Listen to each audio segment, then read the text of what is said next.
మన ప్రభువును మన రక్షకుడు నేను యేసుక్రీస్తు ప్రభు వారి పరిశుద్ధమైన నామంలో ఈ ఉదయకాల వాక్య ధ్యానమును వీక్షిస్తున్న విశ్వాసులకు, సంఘమునకు, సేవకులకు, సకల పరిశుద్ధులకు దేవుని కృపయు దేవుని సమాధానం ఆయన సన్నిధిలో నుండి దీవెన మీకు కలుగునుగాక. ఆమేన్. ఉదయకాల వాక్య ధ్యానం పేతురు రాసిన మొదటి పత్రిక 1వ అధ్యాయము 7వ వచనమును ధ్యానం చేసుకుందాం.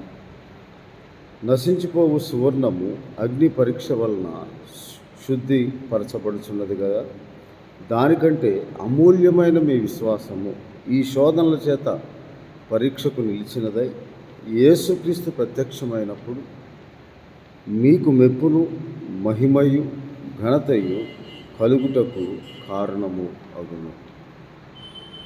అపోస్తలుడైన పేతురు రాసిన మొదటి పత్రికలో ఆత్మ వలన పరిశుద్ధత పొందిన వారు విధేయులగుటకని 1వ అధ్యాయము 1వ వచనంలో రాయబడి ఉంది. యేసుక్రీస్తు రక్తము ప్రోక్షింపబడుటకును ఏర్పరచబడిన వారికి అని వాస్తు చెదరిన యాత్రికులకు, వారిలో చేరిన యాత్రికులకు శుభమని రాస్తూ విశ్వాసమును గూర్చిన మర్మమును, దానికి ప్రతిఫలముగా దేవుని వలన కలుగు మెప్పును గూర్చి అపోస్తలుడైన పేతురు గారు వివరిస్తూ ఉన్నారు. ఆ విశ్వాసమునకు అమూల్యమైన విశ్వాసమని, ఈ శోధన చేత పరీక్షకు నిలిచి విశ్వాసము.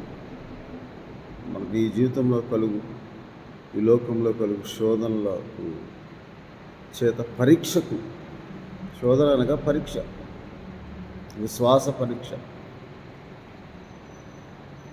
నిలిచినదై యేసుక్రీస్తు ప్రభువు ప్రత్యక్షమైనప్పుడు అందువలన అంతం వరకు సహించిన వాడు రక్షింపబడతాడు.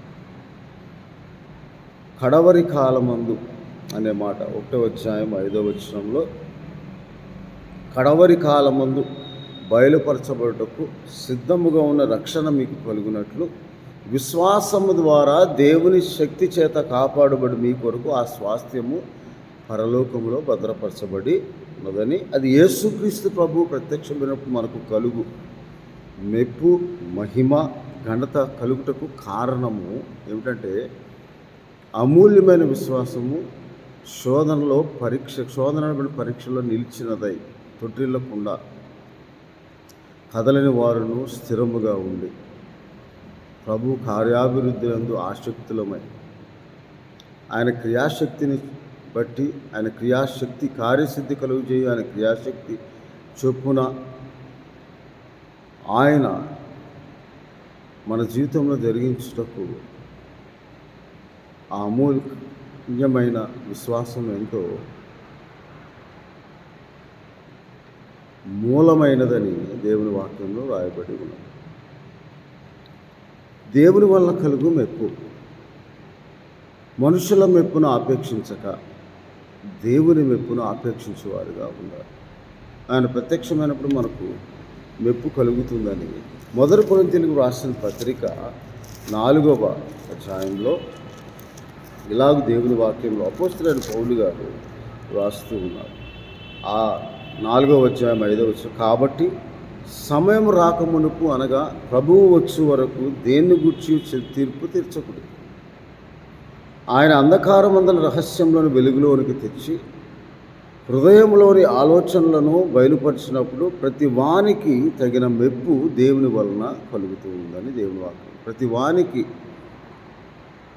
అది ఆ మెప్పు దేవుడు మనల్ని మెచ్చుకున్నట్లుగా దేవుని మెప్పును ఆపేక్షించేవారుగా మనం ఉండాలని యోహాను సువార్తలో యేసుక్రీస్తు ప్రభువారు ఇలాగూ దేవుని వాక్యంలో రాస్తూ 12వ అధ్యాయము 43వ వచనంలో వారు దేవుని మెప్పు కంటే మనుషుల మెప్పును ఎక్కువగా ఆపేక్షించారు. మనము ఆ బహుమానము పొందుకునే వారముగా, ఆ బహుమానముగా దేవుని మెప్పును పొందుకునే వారముగా మన విశ్వాసం అమూల్యమైనది, అమూల్యము అనగా వెల ఇచ్చి కొనలేనిది. అది యేసుక్రీస్తు ప్రభువారు ఈ లోకంలో మనకు ఎవరునూ వెల ఇచ్చి కొనలేని అమూల్యమైన తన నిర్దోషమైన నిష్కలంకమైన గొర్రెపిల్ల వంటి రక్తము చే మనల్ని ప్రోక్షించడం ద్వారా, విమోచించడం ద్వారా మనము విలువబెట్టి కొనబడిన వారముగా, అమూల్యమైన విశ్వాసులుగా మనం ఉన్నామని దేవుని వాక్యంలో రాయబడింది. అటువంటి వారము మనము మనుషుల మెప్పు కంటే దేవుని మెప్పును ఎక్కువగా ఆపేక్షించేవారుగా ఉండాలి. ఇక్కడ దేవుని మెప్పును కంటే మనుషుల మెప్పును ఎక్కువగా ఆపేక్షించేవారు ఎలా ఉంటారంటే, 37వ వచనంలో, ఆయన వారి ఎదుట ఎన్ని సూచక్రియలు చేసినను వారిని యందు విశ్వాసం ఉంచరాయేది. విశ్వాసం ఉంచట్ల. ఈ సూచక క్రియలు దేనికి కారణమవుతాయంటే, అద్భుత కార్యములు, సూచక్రియలు విశ్వాసంలోకి నడిపింపబడటానికి అవి కారణముగా ఉంటాయి. సువార్త ప్రకటన తర్వాత ఆ అద్భుతములు, సూచక్రియలు విశ్వాసంలోకి నడిపింపబడటానికి కారణముగా ఉండాలి. అటువంటి సూచక్రియలు ఎన్ని జరిగినను అవి దేవుని మహిమకు కారణముగా, మనకు మెప్పు కలుగుటకు కారణమై ఉండాలి. అందువలన 40వ వచనం, వారు కన్నులతో చూచి హృదయంతో గ్రహించి మనసు మార్చుకొని నా వలన స్వస్థత పరచబడుకుంటున్నట్లు వారి కన్నులకు అంధత్వం కలిగజేసి ఉన్నారు. కాబట్టి వారు నమ్మలేకపోతూ ఉన్నారు. వారు దేవుని మెప్పు కంటే మనుషుల మెప్పును ఎక్కువగా అపేక్షిస్తూ ఉన్నట్లు యెషయా ఆయన మహిమను చూసినందు 41వ వచనం ఆయన గూర్చి మాటలు, ఆయన అధికారుల్లో కూడా అనేకులు ఆయనందు విశ్వాసం ఉంచారు, కానీ సమాజంలో నుండి వెలివేయబడుదురేమో అని పరిశీలకు భయపడి వారు ఒప్పుకోలేదు. యేసుక్రీస్తు ప్రభు రక్షకుడిగా హృదయం మందు అనేకులు సీక్రెట్ బిలీవర్స్ అంటారు, కానీ ఒప్పుకున్నట్లుగా వారు హృదయంలో ఆపేక్ష కలిగి ఉండలేదు. నమ్మిక మాత్రం ఉంచారు, కానీ మనుషులకు భయపడి మనుషుల మెప్పును కోరువారుగా ఉండి దేవుని మెప్పును ఆపేక్షింపక. అందుకే అమూల్యమైన విశ్వాసం ఏం చేస్తుందంటే, యేసుక్రీస్తు ప్రభు అని హృదయమందు విశ్వసించి నోటితో ఒప్పుకున్నట్లు చేస్తుంది. అది పరిశుద్ధాత్మ సహాయం ద్వారానే ఒప్పింపచేయువాడు ఆయన. కాబట్టి దేవుడు మనకు అనుగ్రహించే బహుమానముగా ఆ మెప్పు కలుగుటకు ఈ అమూల్యమైన విశ్వాసము, శోధన అనగా శోధనలో కూడా మనము బాధలు వచ్చినా కానీ, శోధనలు వచ్చినా, వేదనలు వచ్చినా కానీ క్రీస్తు నామమును బట్టి మనము సాక్ష్యం ఇచ్చేవారుగా ఉండాలి. వినిన సంగతులను గూర్చి చెప్పుటయే సాక్ష్యం ఇచ్చుట. ఆయన ప్రభు అని హృదయం ముందు విశ్వసించి ఈ అమూల్యమైన విశ్వాసం అనగా అపోస్తలుడైన పేతురు గారు 2వ పత్రికలో 1వ అధ్యాయము 1వ వచనంలో, మన దేవుని యొక్క రక్షకుడైన యేసుక్రీస్తు యొక్క నీతిని బట్టి మా వలనే అమూల్యమైన విశ్వాసం పొందిన వారికి శుభమని చెప్తూ రాస్తాం. అమూల్యమైనదంటే మనము వెల ఇచ్చి, ఎవరో ఈ లోకంలో మనకు వెల ఇచ్చి కొనలేని, మూల్యము చెల్లించలేని అమూల్యమైన ఆ మూల్యమును చెల్లించి ఆయన అమూల్యమైన రక్తము విమోచన క్రయముగా తను తాను అర్పించుకొని ఆ రక్తమును చెల్లించి మనల్ని విలువబెట్టి కొనబడిన వారిగా, పరిశుద్ధులుగా ఆయన మనలను కొని, దేవుని కొరకు మనుషులను కొని వారిని పాపముల నుండి విడిపించి అమూల్యమైన విశ్వాసము, యేసుక్రీస్తు నామందు ఉంచవలసిన విశ్వాసం అమూల్యమైనదని 1 పేతురు పత్రిక 1వ అధ్యాయం 19వ వచనంలో, అమూల్యమైన రక్తము చేత మీరు విమోచింపబడతారని మీరు ఎరుగురారు. ఎందుకనగా 1 పేతురు పత్రిక 1వ అధ్యాయము 2వ అధ్యాయము 6వ వచనంలో, ఎలాగనగా ఇదిగో నేను ముఖ్యమును ఏర్పరచబడినది అమూల్యమునకు మూలరాతిని సియోనులో స్థాపించుచున్నాను, ఆయన యందు విశ్వాసం ఉంచేవాడు ఏమాత్రము సిగ్గుపడడు. అమూల్యమగు రాయి, మూలరాయి యేసుక్రీస్తు ప్రభు. అందుకే ఆ రాతిని ఆయన అని సంబోధిస్తుంది అను మాట లేఖనములో రాయబడిన, విశ్వసించుతున్న మీకు 7వ వచనంలో ఆయన అమూల్యమైన వాడు అని దేవుని వాక్యంలో రాయబడింది. అటువంటి అమూల్యమైన విశ్వాసము ఈ శోధనలో పరీక్షకు నిలిచినదై అంతం వరకు సహించి మరణం వరకు నమ్మకంగా ఉండినప్పుడు దేవుని వల్ల మనకు మెప్పు కలుగుతుందని దేవుని వాక్యంలో రాయబడి. ఆ మెప్పును మనం పొందుకోవటానికి క్రీస్తు న్యాయపీఠం ఎదుట మనం ప్రత్యక్షము కావాలని దేవుని వాక్యంలో రాయబడి. అందువలన ఆ మెప్పుకు కారణము అమూల్యమైన మన విశ్వాసము శోధనలో నిలిచినదై, పరీక్షలో నిలిచినదై, శ్రమ ఓర్పు పరీక్ష నిరీక్షణను అనుగ్రహించి జీవంతో కూడిన నిరీక్షణ మనం పొందుకున్నట్లుగా పేతురు రాసిన మొదటి పత్రికలోనే మనం చదువుకుంటాం. 3వ వచనం 1వ అధ్యాయంలో మన ప్రభువుకు యేసుక్రీస్తు తండ్రి అయిన దేవుడు స్థితింపబడు మృతుల్లోని యేసుక్రీస్తు తిరిగి లేచి మనకు జీవంతో కూడా నిరీక్షణ కలుగునట్లు, అక్షయమైనది నిర్మలమైనది వాడబారిన స్వాస్థ్యం మనకు కలుగునట్లు ఆయన తన విశేష కార్యక్రమం చొప్పున మరలా జన్మించాము. కాబట్టి విశ్వాసం ద్వారా దేవుని శక్తి చేత కాపాడు మీ కొరకు ఆ స్వాస్థ్యము, అనగా ఏ స్వాస్థ్యము?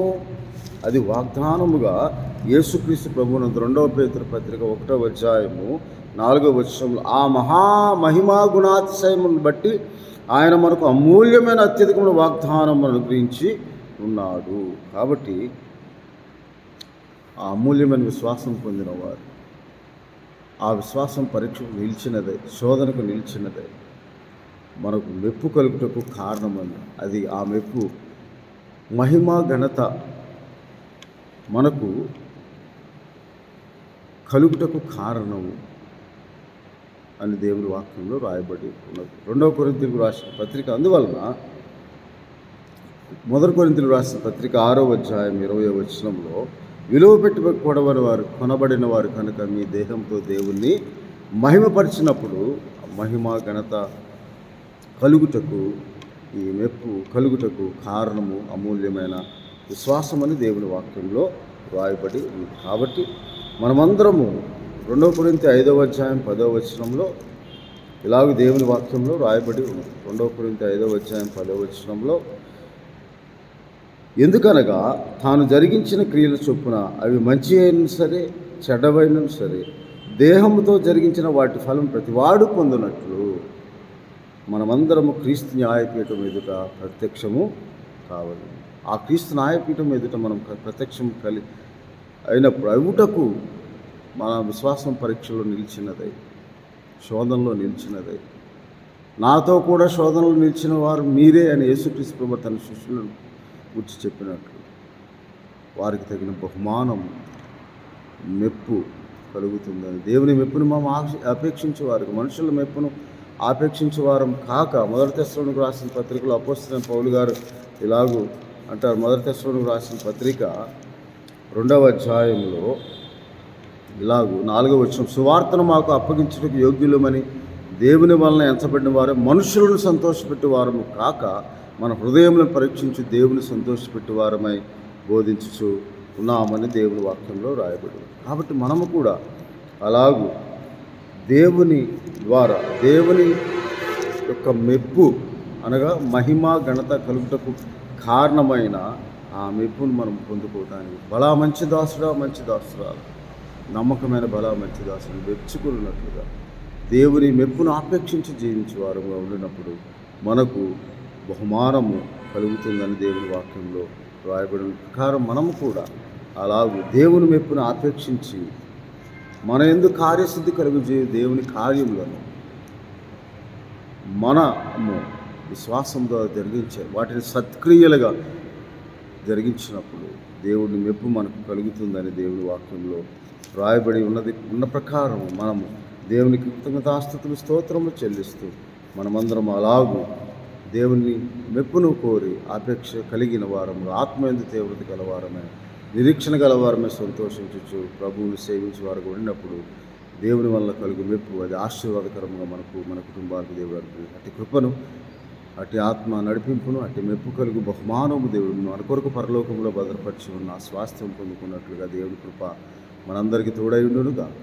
ఆమె ప్రభానికి స్తోత్రాలు. కృపగల దేవుడు, మహోన్నతుడు, మహాపరిశుద్ధుడు నీ వలన మెప్పు కలుగుటకు మహిమ ఘనత కారణం ఒకటకు మా విశ్వాసం పరీక్షలో నిలిచినదై సహనముతో అంతం వరకు సహించేవారంగా, విశ్వాసంలో తొట్టిల్లిపోకుండా భ్రష్టులము కాకుండా నిరీక్షణతో ఎదురుచూచేవారంగా, మీ రాకడ కొరకు ఆశతో ఆపేక్షించేవారంగా, మీ మెప్పును ఆపేక్షించేవారంగా, మనుషుల మెప్పును ఆపేక్షించి మీ వలన కలుగు మెప్పు మహిమ ఘనత కారణమగునని మీ వాక్యం ద్వారా సెలవిచ్చిన ఆ అమూల్యమైన విశ్వాసం విలువ వెల ఇచ్చుకొని మమ్మల్ని విశ్వాసులుగా తీర్చి మాకు అనుగ్రహించిన విశ్వాసం బట్టి మా విశ్వాసంలో కర్తయ్య దాన్ని కొనసాగించేవాడు నీ వైపు చూస్తూ మేము జీవించే భాగ్యం దయచేయమని మా ప్రభువును రక్షకుడైన యేసుక్రీస్తు వారి పరిశుద్ధమైన నామం ఈ వీడియో ద్వారా వీక్షిస్తున్న ప్రతి ఒక్కరి కొరకు ప్రార్థన చేయించున్నాము తండ్రి.